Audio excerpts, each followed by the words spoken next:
ብዙ ጊዜ ዲጂታል ካርታ ያለው አፓርትመንት ግዙ እንላቸዋለን። ነገር ግን ዲጂታል ካርታ ያለው አፓርትመንትም የራሱ የሆነ ችግር አለው። ይሄንን ሳታውቁ አፓርትመንት እንዳትገዙ።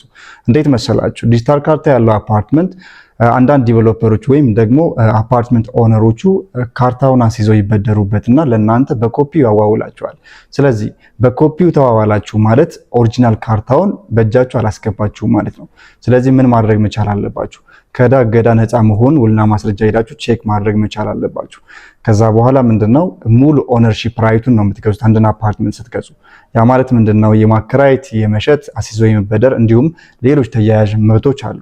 ስለዚህ በኮፒው ከተዋዋላችሁና ኦልሬዲ ባለቤት የተበደረበት አፓርትመንት ከሆነ እናንተ የሚኖራችሁ ሊሚትድ ራይት ነው። የማከራየትም ሆነ የመሸጥ እንዲሁም አስይዞ የመበደር መብታችሁ ሊሚትድ ነው ማለት ነው። ስለዚህ አፓርትመንት ስትገዙ እንዲህ ከዕዳ እገዳ ነፃ የሆነ ንጹህ የሆነ ዲጂታል ካርታ የወጣለት አፓርትመንት መግዛት ከፈለጋችሁ ከስር ባለው ስልክ ደውሉልን።